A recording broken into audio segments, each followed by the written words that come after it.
मेरा नाम नंदिनी है। मैं एक मिडिल क्लास फैमिली से बिलोंग करती हूँ। मैं जब 7 साल की थी तब मुझे मेरे पिताजी इस दुनिया से छोड़कर चले गए थे और अभी 2 साल पहले ही मेरी माँ की भी मौत हो गई थी। मेरी उम्र 20 साल है जबकि मेरी बहन की उम्र 25 साल है।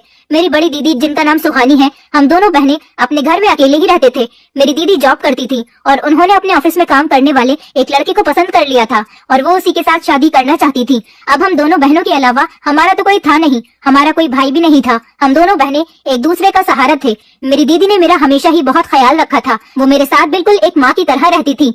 मम्मी पापा के मर जाने के बाद दीदी ने ही मेरा ख्याल रखा था। मेरे लिए मेरी माँ और बाप दोनों मेरी दीदी ही थी। हम दोनों बहनों में ज्यादा फर्क नहीं था। मैं अपनी दीदी से ज्यादा हेल्दी थी, इसलिए मैं उनसे बड़ी लगती थी। मैंने बीए कंप्लीट करने के बाद अपनी पढ़ाई को छोड़ दिया था क्योंकि हमें घर के काम की बहुत ज्यादा परेशानी होती थी। हम दोनों बहनें अपने घर में बहुत सफाई रखते थे। हमारा घर बहुत बड़ा था। ये हमारे पापा ने बड़ी मेहनत से बनाया था। मेरे पापा जीते जी कहते थे कि ये घर मेरी दोनों बेटियों का है। जब उनकी शादी हो जाएगी तो ये घर आधा आधा मैं इन दोनों को दे दूंगा। और अब जबकि मेरी मम्मी और पापा दोनों ही इस दुनिया में नहीं है तो ये घर हमारा ही हो गया। वैसे भी घर की रौनक तो माँ बाप से ही होती है। दीदी तो सुबह ऑफिस के लिए निकलती तो रात को 8 बजे ही घर में घुसती थी। पढ़ाई पूरी होने के बाद मैंने घर में ही ठहरने का फैसला कर लिया था। मैं घर में ही रहती थी। सारा दिन अकेले रह रहकर बोर हो जाती थी, इसलिए मैं बच्चों को ट्यूशन पढ़ाने लगी थी। इसी तरह मेरा टाइम भी पास हो जाता था और घर के भी सारे काम हो जाते थे। मेरी दीदी जिस लड़के को पसंद करती थी वो अपने माता पिता का इकलौता बेटा था। उसके माता पिता गाँव में रहते थे और वो लोग बहुत ज्यादा गरीब थे। वो यही शहर में रहकर अपने माता पिता को हर महीने अपनी सैलरी भेज दिया करता था।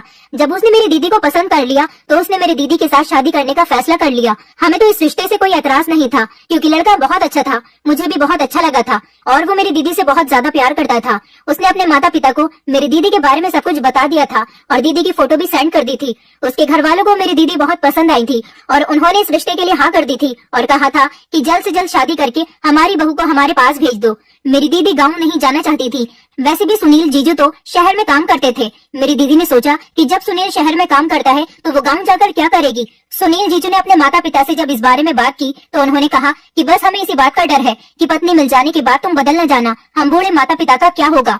मेरी दीदी ने अपने सास ससुर से बात की और उन्हें भरोसा दिलाया कि वो कभी उनसे उनका बेटा नहीं छीनेंगी। जो हक वो अपने माता पिता को पहले से ही देता आया है, शादी के बाद में भी वही हक देगा क्योंकि हम दोनों बहनें भी तो बेसहारा हैं और बिना माता पिता की जिंदगी गुजार रहे हैं। हमसे ज्यादा माता पिता की अहमियत शायद कोई नहीं समझ सकता। सुनील जीजू के माता पिता को मेरी दीदी की ये प्यार भरी और समझदारी भरी बातें बहुत पसंद आई थी। वो लोग छुट्टियों में हमारे घर पर आ गए थे और इसी तरह से सुनील जीजू और सुहानी दीदी की शादी हो गई। शादी ज्यादा धूमधाम से नहीं की गई थी क्योंकि फालतू का खर्च ही होना था। ना तो सुनील जीजू के ज्यादा रिश्तेदार थे और ना ही हमारा इस दुनिया में कोई था, इसलिए हमने बहुत ही सिंपल तरीके से शादी कर ली थी। सुनील जीजू के माता पिता मेरी दीदी से बहुत खुश हुए थे। सुनील जीजू मेरी दीदी को अपने किराए वाले फ्लैट में लेकर चले गए थे और उनके माता पिता वापस अपने गांव लौट गए थे।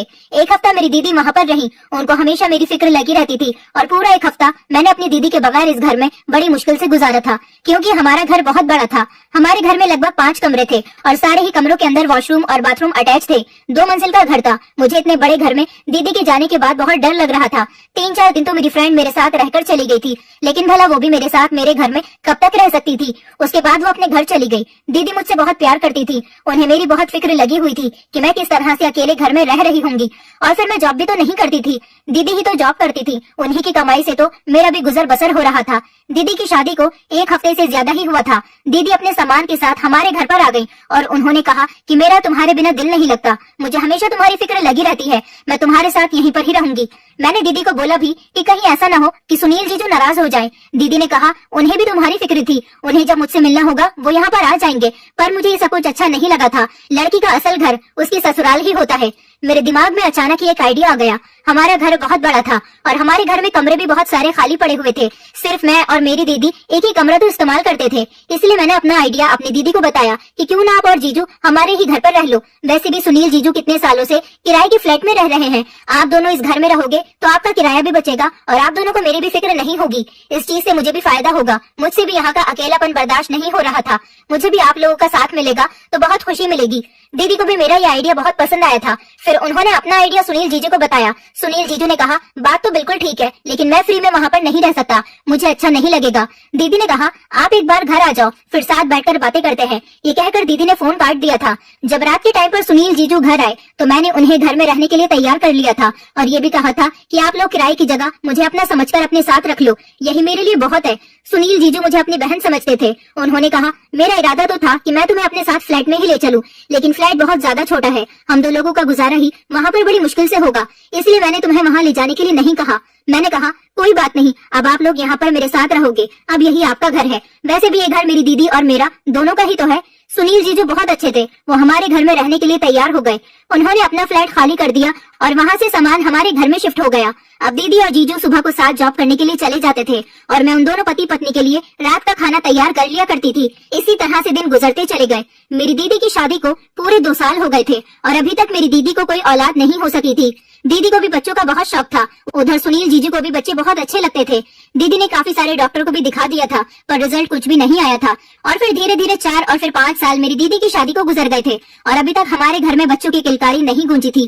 मैं भी अपने घर में रौनक देखना चाहती थी, बच्चों की चहल पहल, बच्चों की आवाजें, उनके साथ खेलना, लेकिन हम सब बहुत मायूस हो चुके थे और अब तो मेरी दीदी भी हार मानने लगी थी। दीदी मेरी शादी की बहुत ज्यादा जिद किया करती थी, लेकिन मैं अभी शादी नहीं करना चाहती थी। मेरी चाहत थी कि पहले मैं अपनी दीदी के बच्चों के साथ खूब खेल लूं, उसके बाद तो मैं शादी करके अपने ससुराल चली जाऊंगी। लेकिन शायद मेरी ये ख्वाहिश ही रह जानी थी।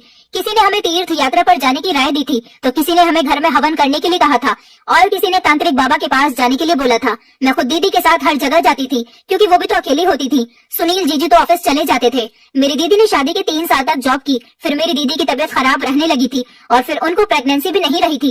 इसी वजह से सुनील जीजू ने दीदी की जॉब छुड़वा दी और उनसे कहा कि तुम घर में रहकर आराम करो। दीदी के साथ साथ मैं भी काफी सारी जगह पर जा चुकी थी, क्योंकि मेरी दीदी प्रेग्नेंट होने के लिए बहुत सारी कोशिशें कर रही थी और हर बार उनकी कोशिशें नाकाम हो जाती थी। हम लोगों ने घर पर भी काफी सारे हवन करवा लिए थे और शहर के हर डॉक्टर को दिखा दिया था, पर क्या परेशानी थी कोई भी ये बात नहीं बताता था। बस हर कोई मेरी दीदी को दवाई दे दिया करता था। दीदी दवाई खाते खाते परेशान हो गई थी और हर बार बड़ी उम्मीद के साथ वो दवाई खाती, लेकिन कुछ भी नहीं होता था। दीदी ने मन्नत मांगी हुई थी कि उनके पास बच्चा आ जाएगा तो वो मंदिर जाकर बहुत सारे गरीबों को खाना बांटेंगी, लेकिन इससे भी कोई नतीजा नहीं निकल रहा था। इसी तरह से काफी साल गुजर जाने के बाद दीदी हिम्मत हारती जा रही थी, पर मैं हर बार उनको हिम्मत देती थी और उनको यकीन दिलाती थी कि भगवान एक दिन आपकी प्रार्थना जरूर सुनेगा। हम लोग हर काम से मायूस हो गए थे और थक हार कर अब घर पर ही बैठ गए थे और भगवान का फैसला आने का इंतजार कर रहे थे। फिर एक दिन हमारे यहाँ सुनील जीजू के दूर के एक रिश्तेदार मेरी दीदी से मिलने के लिए आए। उन लोगों ने हमारे घर पर रात का खाना भी खाया था। वो दोनों पति पत्नी थे और सुनील जीजू की पत्नी को काफी टाइम से देखने की ख्वाहिश कर रहे थे, क्योंकि इन दोनों की शादी बहुत सिंपल तरीके से हुई थी, इसीलिए कोई भी मेहमान शादी में नहीं आ पाया था। अभी लोग शहर ही आए हुए थे, तो इसलिए दीदी से मिलने के लिए हमारे घर पर भी आ गए। उन्होंने मेरी दीदी को बताया कि तुम्हारे शहर में एक तांत्रिक बाबा रहते हैं, तुम एक बार अपने आप को उन्हें दिखा दो। दीदी ने बताया था कि हम काफी सारे तांत्रिक बाबा के पास जा चुके हैं, पर हर बार हमारी कोशिश नाकामी साबित हुई है। उन्होंने कहा कि एक बार और ट्राई करके देख लो। दीदी ने उनका कहना मान लिया और कुछ दिनों बाद ही दीदी इस तांत्रिक बाबा के पास भी चली गई। दीदी मुझे भी उस बाबा के पास अपने साथ लेकर चली गई थी। उन्होंने दीदी को जड़ी बूटियां बनाकर दी थी, जो पति पत्नी दोनों को ही खाने की एडवाइस दी थी। दीदी वो जड़ी बूटियां भी पाबंदी से खाती रही और सुनील जीजू को भी खिलाती रही, लेकिन इसके बावजूद भी कोई फायदा हासिल नहीं हुआ। फिर एक दिन हमारे पड़ोस में ही एक आंटी रहती थी। उनका बेटा मेरे पास ट्यूशन पढ़ता था। कभी कभी वो अपने बेटे को लेने के लिए हमारे घर पर आ जाती थी और 1-2 घंटा बातचीत करने के बाद ही हमारे घर से जाती थी। वो उस दिन भी अपने बेटे को लेने के लिए ही आई थी। उन्होंने जब दीदी का उतरा हुआ चेहरा देखा तो उनसे वजह पूछी कि सुहानी को क्या हुआ। फिर दीदी उनके पास बैठ गई और उन्होंने उन्हें बता दिया कि अब की बार भी उनको कोई फायदा नहीं हुआ और साथ ही ये भी बता दिया कि वो हर तरीका आजमा चुकी है और अब तो वो हिम्मत हार चुकी है। लेकिन फिर आंटी ने दीदी को किसी ज्योतिष के बारे में बताया। उन्होंने कहा कि एक बार उनके पास जाओगी तो तुम्हें जरूर फायदा होगा। वो ज्योतिष भी है और एक वेद भी है। वो तुम्हारी कुंडली देखकर बता देंगे कि तुम्हारी कुंडली में बच्चा है भी या नहीं। अगर होगा तो वो तुम्हारा इलाज करना शुरू कर देंगे और अगर नहीं होगा तो वो तुम्हें मना कर देंगे, तुम्हें भरोसे पर नहीं रखेंगे। और मुझे भरोसा है कि तुम जरूर प्रेग्नेंट हो जाओगी, तुम्हें बहुत फायदा होगा। इन आंटी की बात सुनकर दीदी के दिल में फिर से उम्मीद की एक किरण जाग उठी थी। दीदी ने अगले ही दिन उन वेद जी के पास जाने का फैसला कर लिया। अब की बार दीदी वेद जी के पास अकेली ही गई थी, क्योंकि बच्चों के एग्जाम चल रहे थे और मेरे पास दीदी के साथ जाने का टाइम नहीं था। दीदी जब घर आई तो मैंने देखा कि वेद जी ने दीदी को कुछ सफेद सफेद पाउडर जैसा पानी में मिलाकर खाने के लिए दिया था और कहा था कि इसका आपको रोज सेवन करना है। और साथ ही उन्होंने 2 लौंग भी भाभी को दी थी। उनसे कहा था कि इन दोनों लौंग को तुम्हें 15 दिन तक अपनी साड़ी के पल्लू में बांध कर रखना है और सोते समय इन दोनों लौंग को अपने शरीर पर मल लेना। उसके बाद फिर से दोबारा इसको अपने दुपट्टे के पल्लू में बांध लेना। मुझे तो ये वेद जी कम और तांत्रिक बाबा ज्यादा लग रहे थे। वैसे भी आंटी जी ने बताया था कि वो एक ज्योतिष भी है। दीदी ने उस वेद जी के बताए हुए तरीके के मुताबिक ही सब कुछ किया। उस लौंग को अपने साड़ी के पल्लू में भी बांध लिया और रात को वो उसको मलकर दोबारा से साड़ी के पल्लू में बांध लेती थी। और साथ ही साथ वो उन्होंने जो सफेद पाउडर की पुड़िया दी थी उसको भी पानी के साथ ले रही थी। अगले हफ्ते ही दीदी प्रेग्नेंट हो गई। दीदी जब प्रेग्नेंट हुई तो मैं बहुत हैरान रह गई थी कि ये सब कुछ आखिर कैसे हो गया। दीदी इन 2 चीजों की वजह से इतनी आसानी से प्रेग्नेंट हो गई। भला ऐसे कैसे हो सकता है। फिलहाल दीदी तो बहुत ज्यादा खुश थी, क्योंकि वो माँ बनने वाली थी। वो तो खुशी से फूली नहीं समा रही थी। उन्होंने ये गुड न्यूज सुनील जीजू को सुनाना चाहा। जब जीजू घर आए तो दीदी ने उनको बड़ी खुशी खुशी ये गुड न्यूज सुना दी और वो भी ये बात सुनकर बहुत हैरान हुए थे कि पिछले 5 सालों में तो ऐसा कुछ भी नहीं हुआ, तो फिर अब एक मामूली वेद के पास जाने से इतनी जल्दी दीदी प्रेग्नेंट कैसे हो गई। सुनील जीजू ने दीदी से डॉक्टर के पास चलने के लिए कहा तो दीदी ने साफ इनकार कर दिया और ये कह दिया कि वो डॉक्टर के पास नहीं जाएंगी। डॉक्टर उल्टी सीधी दवाइयां दे देते हैं और फिर उनको इतने समय बाद ये गुड न्यूज मिली है जिसको वो अब बर्बाद नहीं करना चाहती। लेकिन मेरे दिमाग में अभी तक यही सब कुछ चल रहा था कि भला ये सब कुछ मुमकिन कैसे हो सकता है। सिर्फ 2 लौंग के टुकड़े अपने शरीर पर मलने से और वो सफेद पुड़िया, उसमें ऐसा क्या है जिसका सेवन करने से दीदी प्रेग्नेंट हो गई। जबकि मेरी आंखों देखी बात है, दीदी ने कोई भी डॉक्टर नहीं छोड़ा और ना ही कोई तांत्रिक बाबा छोड़ा। बहुत से तांत्रिक बाबा ने भी दीदी को जड़ी बूटी और न जाने क्या क्या इस्तेमाल करने के लिए दिया था, पर दीदी उन चीजों से भी प्रेग्नेंट नहीं हुई थी। तो फिर ये सब क्या था। इस सब से तो बहुत जल्दी ही रिजल्ट निकल कर आ गया था। ज्यादा इंतजार भी नहीं करना पड़ा था। माँ बनना या नहीं बनना ये सब कुछ तो भगवान के हाथ में है। फिर इस वेद ने मेरी दीदी को ऐसा क्या दिया था। ये सब कुछ कैसे मुमकिन हुआ। मेरी तो कुछ भी समझ में नहीं आ रहा था। मुझे दीदी की हरकतें भी बड़ी अजीब सी लगने लगी थी। और तो और हैरानी की बात ये थी कि 15 दिन गुजरते ही दीदी का पेट भी बढ़ता हुआ नजर आने लगा था। मैं बहुत ज्यादा हैरान रह गई थी कि भला प्रेग्नेंट लेडी का पेट भी तीसरे या चौथे महीने में बाहर निकलने लगता है, पर मेरी दीदी का पेट तो 15 दिन के बाद ही बढ़ना शुरू हो गया था। मैं अगर दीदी से कुछ कहती तो वो मुझे डांट देती थी और कहती थी कि तुम ज्योतिषी जी पर शक कर रही हो। उन्होंने मेरी कुंडली देखकर बताया था कि तुम्हारी कुंडली में माँ बनने का सुख बहुत जल्दी है, तुम जल्दी ही माँ बन जाओगी। और उनकी कही हुई बात बिल्कुल सही साबित हुई। देखो, मुझे 1 हफ्ते बाद ही गुड न्यूज मिल गई। मैंने अब दीदी से इससे रिलेटेड कोई भी सवाल पूछना बंद कर दिया था, लेकिन अब मुझे ये राज जानने का इंटरेस्ट जागने लगा था। मैं जानना चाहती थी कि भला ये सब कुछ इतनी जल्दी कैसे हो गया। जो इतने सालों में नहीं हुआ वो 1 हफ्ते में कैसे हो गया। एक दिन मेरी दीदी बाथरूम में नहाने के लिए गई थी और उन्होंने अपनी वो साड़ी उतारकर बाथरूम में ही टंगी रहने दी, जिस साड़ी के पल्लू में वो 2 लौंग बंधी हुई थी। मैं पहले किचन में गई और मैंने गरम मसाले के डिब्बे से 2 लौंग निकालकर अपने हाथ में रख ली और फिर व्हाइट सोडा निकाला, उसकी कुछ पुड़िया बनाई और जाकर दीदी की असली वाली पुड़िया अपने पास रख ली और वो व्हाइट सोडे वाली पुड़िया से बदल दी। उसके बाद मैंने जल्दी से बाथरूम में जाकर दीदी की साड़ी के पल्लू में किचन से लाई हुई लौंग उनके पल्लू में बांध दी और जो लौंग उनके पल्लू में पहले से ही बंधी हुई थी वो अपने पास रख ली। मैंने वो पुड़िया पानी के साथ ली और उसके बाद वो लौंग भी अपने दुपट्टे के पल्लू में बांध ली। मैं भी देखना चाहती थी कि आखिर इतनी जल्दी असर कैसे होता है। मुझे पता था कि मेरे ऊपर तो कोई असर हो ही नहीं सकता था, क्योंकि मैं तो शादीशुदा भी नहीं थी।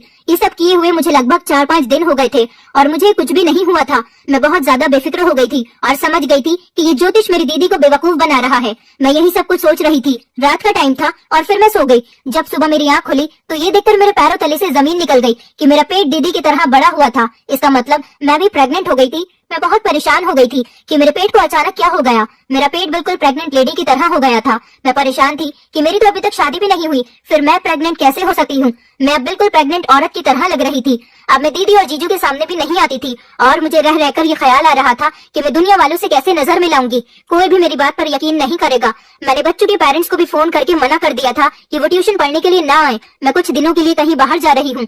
बच्चों से तो मेरी जान छूट गई थी, लेकिन जो घर के लोग थे उनसे मैं अपनी जान कैसे छुड़ाती। मैं सारा दिन अपने कमरे में ही रहने लगी थी। अपना पेट भी सबसे छुपा कर रखती थी। जैसे जैसे दिन बीत रहे थे मेरा पेट भी बाहर निकलता चला जा रहा था और इसी तरह का पेट दीदी का भी हो रहा था।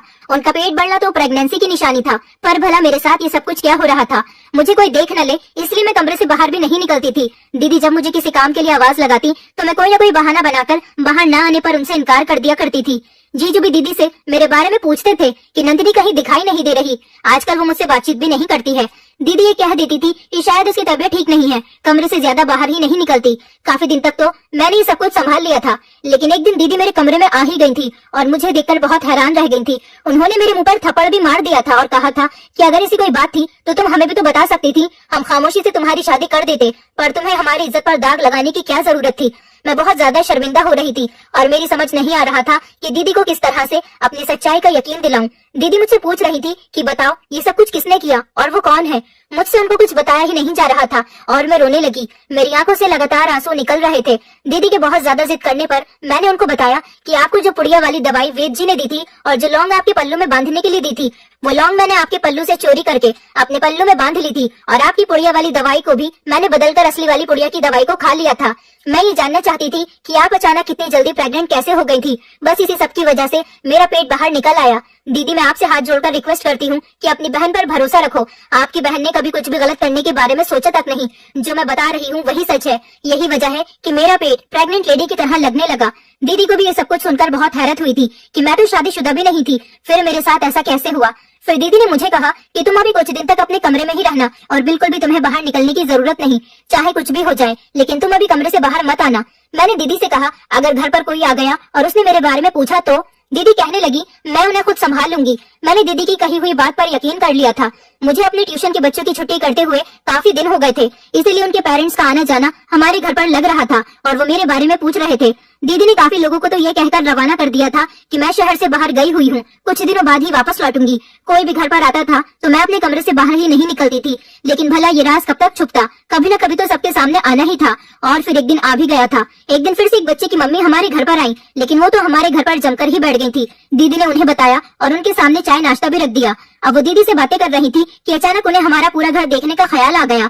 दीदी ने उनसे बहुत सारे बहाने बनाए और ऊपर के पोर्शन वाले सारे कमरे दिखा दिए, लेकिन वो नीचे वाला कमरा भी देखना चाहती थी जिस कमरे में मैं थी। और वो समझ गई थी कि मेरी दीदी उनसे कुछ छुपा रही है। उस औरत को मेरी दीदी बहुत अजीब सी लग रही थी। फिर वो हुआ जिसके बारे में मैं सोच भी नहीं सकती थी। दीदी के पास अचानक किसी की कॉल आ गई। वो फोन पर बात करने में बिजी हो गई और उस बच्चे की मम्मी ने कमरे का दरवाजा खोल ही लिया और वो मेरे कमरे के अंदर आ गई। उनकी नजर जैसे ही मुझ पर पड़ी वो हैरान रह गई थी। मैं भी उन्हें देखकर हक्का बक्का रह गई थी कि अब क्या होगा। अब तो मेरी इज्जत सिर्फ भगवान के हाथ में ही थी। फिर ऐसा हुआ कि अचानक उस औरत के मोबाइल पर किसी की कॉल आने लगी और कॉल आने वाले इंसान ने बताया कि उनकी बेटी की बहुत ज्यादा तबीयत खराब है। वो फौरन उल्टे पैरों हमारे घर से भागी चली गई। तब जाकर हमारी सांस में सांस आई थी। अब दीदी ने कहा कि इसका जल्द से जल्द कोई सॉल्यूशन निकालना होगा, वरना हम किसी को मुंह दिखाने के काबिल नहीं रहेंगे। इस टाइम तो भगवान ने हमारी इज्जत को बचा लिया था, लेकिन आगे क्या होने वाला था ये तो हमें भी नहीं पता था। दीदी ने सुनील जीजू को बताने का फैसला किया तो मैं बहुत डर गई थी। मैं नहीं चाहती थी कि उनको इस बारे में पता चले, क्योंकि मुझे पता था कि वो भी अपनी साली को गलत ही समझेंगे और सोचेंगे कि जरूर उनकी साली का किसी के साथ अफेयर चल रहा है और ये सब कुछ किसी लड़के का ही किया धरा है। दीदी ने मुझे तसल्ली दी और कहा कि मैं तुम्हारे साथ हूँ, मुझे पता है कि तुमने कुछ नहीं किया तो फिर तुम्हें डरने की कोई जरूरत नहीं। लेकिन ये कोई छोटी बात नहीं थी, एक कुंवारी लड़की का प्रेग्नेंट होना। दीदी ने कहा कि सुनील को तो बताना ही पड़ेगा, आखिर उनके अलावा हमारा कोई है भी तो नहीं। उन्हें बिना बताए इस चीज का सॉल्यूशन कैसे निकालेंगे। और फिर दीदी ने इस बारे में सुनील जीजू को बता दिया था। जीजू मुझ पर बहुत ज्यादा गुस्सा हुए थे। मुझे पता था कि उनको भी दवाई वाली बात पर यकीन नहीं आएगा और उनका भी यही कहना था कि तुम्हारी बहन ने बहुत गलत कदम उठाया है। मैं बहुत शर्मिंदा थी कि अनजाने में मैंने इतनी बड़ी गलती कैसे कर दी। दीदी ने जीजू को बहुत समझाने की कोशिश की, जिस पर उन्होंने कहा कि तुम मुझे अपनी बहन की साइड लेकर बेवकूफ बनाने की कोशिश कर रही हो, और उन्होंने दीदी की किसी बात पर यकीन नहीं किया। जीजू हम दोनों बहनों से बहुत ज्यादा नाराज हो गए। अब दीदी ने जीजू से कहा था कि डॉक्टर के पास चलते हैं, जरूर हमें इस प्रॉब्लम का सॉल्यूशन मिल जाएगा। लेकिन जीजू ने इस बात का कोई जवाब नहीं दिया और वो अपने कमरे में चले गए थे और मैं भी अपने कमरे में चली गई थी और बहुत रोई थी कि ये सब कुछ मेरे साथ क्या हो रहा है। मैं जीजू की नजरों में भी गिर गई थी। मैंने जीजू को अपना भाई मान लिया था और उनको मेरी बात पर यकीन करना चाहिए था, बल्कि इस परेशानी के कड़े वक्त में उनको मेरा साथ देना चाहिए था, पर वो तो नाराज ही हो गए थे। मैं उनसे नजरें मिलाने के काबिल नहीं रही थी। जीजू मुझे जब कमरे से बाहर देखते तो दीदी पर गुस्सा करते थे और उनसे कहते थे कि अपनी बहन को कमरे के अंदर लेकर जाओ, मुझे इसकी शक्ल भी नहीं देखनी। जब मैं घर आया करूं तो ये मेरे सामने ना आया करे। दीदी ने रात के टाइम पर जीजू को सब कुछ समझाया था कि वो लड़की है, हमें उसका साथ देना चाहिए और उसकी परेशानी को दूर करना चाहिए, वरना उससे कौन शादी करेगा।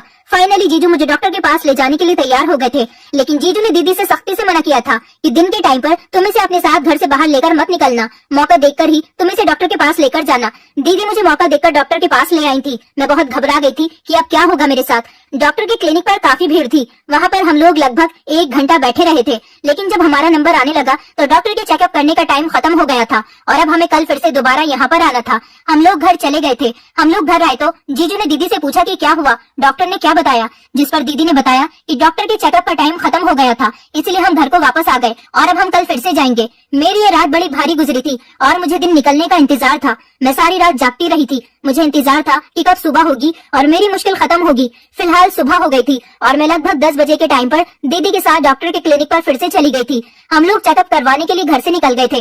दीदी ने अपना चेकअप नहीं करवाया था। मेरा नंबर आ गया था और मेरी हालत बहुत बुरी हो रही थी और मुझे पसीने छूट रहे थे। डॉक्टर मुझे अपने साथ चेकअप के लिए ले गई थी। मेरा चेकअप हो गया था। मुझे तो बाहर भेज दिया गया था, लेकिन डॉक्टर काफी देर के बाद बाहर आई थी और कुछ परेशान लग रही थी। दीदी के पूछने पर डॉक्टर ने कोई सही जवाब नहीं दिया था और कहा था कि मैं कुछ टेस्ट लिखकर दे रही हूँ, वो टेस्ट करवाने के बाद मेरे पास आना। टेस्ट का पर्चा लेकर मैं और दीदी लैब चले गए थे और हमने टेस्ट करवा लिए थे। टेस्ट की रिपोर्ट हमें अगले दिन मिलने वाली थी और अगले दिन का हमें बेसब्री से इंतजार था जब हमें लैब से रिपोर्ट मिलनी थी। जैसे तैसे अगला दिन भी निकल चुका था। हम दोनों बेसब्री से लैब से रिपोर्ट मिलने का इंतजार करने लगे थे।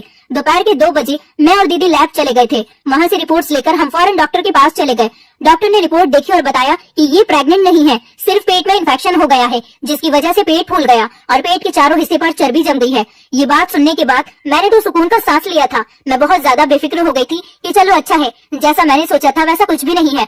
डॉक्टर की बात सुनने के बाद दीदी ने अपना चेकअप करवाया, क्योंकि अब दीदी को गड़बड़ महसूस होने लगी थी। जब दीदी का चेकअप हुआ और अगले दिन दीदी की भी रिपोर्ट्स मिली तो दीदी की तो पैरों तले से जमीन निकल गई थी कि दीदी भी प्रेग्नेंट नहीं है, बल्कि उनका पेट भी मेरी तरह इन्फेक्शन की वजह से ही फूल रहा है।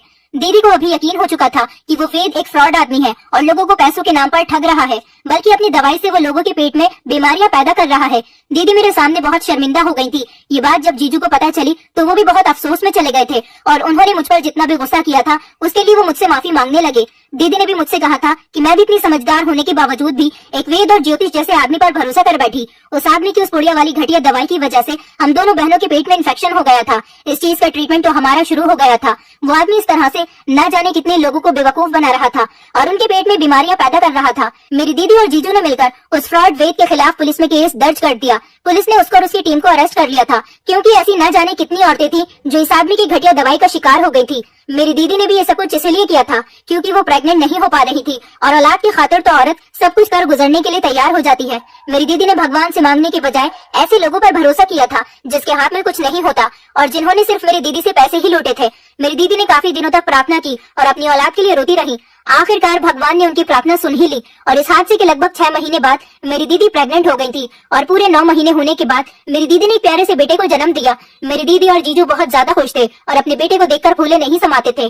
फाइनली मेरी गोद में मेरा भांजा आ गया था और मैं उसे बहुत प्यार करती थी। मेरी दीदी ने कहा था कि अब बस तुमने अपना भांजा भी देख लिया और अपनी गोद में भी खिला लिया, अब 1 साल के अंदर अंदर तुम्हारे लिए अच्छा सा रिश्ता देखकर तुम्हारी शादी कर देंगे। मुझे और क्या चाहिए था। मेरी दीदी अपनी जिंदगी में खुश हो गई थी, बस उन्हें ही देखकर मैं भी खुश हो गई थी। भगवान ने हमें एक बहुत बड़ी प्रॉब्लम से निकाल दिया था, यही हमारे लिए सब कुछ था। मैं आप लोगों से रिक्वेस्ट करना चाहती हूँ कि ऐसे ढोंगी लोगों का शिकार न हो और बिना किसी भी इंक्वायरी के उनकी उल्टी सीधी दवाइयाँ न खाएं। जैसा हमारे साथ हुआ ऐसा आपके साथ भी हो सकता है, ऐसा आपके साथ भी हो सकता है। ऐसे लोगों और फ्रॉड लोगों की दवाइयाँ खाने से बेहतर है कि आप भगवान के आगे बैठकर प्रार्थना करें, उस ऊपर वाले से मांगे जो किसी को निराश नहीं करता और न ही किसी की प्रार्थना को रद्द करता है। उसके घर में देर है पर अंधेर नहीं, वो सबकी सुनने वाला है। इसलिए मैं आप लोगों से कहना चाहती हूँ कि फ्रॉड लोगों से बचकर रहें और अगर आप लोगों को अपने आसपास ऐसा लगता है कि ऐसे फ्रॉड लोग हैं जो लोगों को तरह तरह के झूठे झांसे देकर लूट रहे हैं, तो ऐसे लोगों के खिलाफ कार्यवाही करें और उन्हें अपने एरिया से भगाने की कोशिश करें ताकि वो और लोगों को बेवकूफ न बना सकें। दोस्तों उम्मीद करती हूँ आपको हमारी कहानी पसंद आई होगी। कहानी पसंद आई है तो वीडियो को लाइक करें, चैनल पर नए हैं तो चैनल को सब्सक्राइब करें और हाँ, नोटिफिकेशन बेल को जरूर दबाएं ताकि अगली अपडेट सबसे पहले आपको मिले।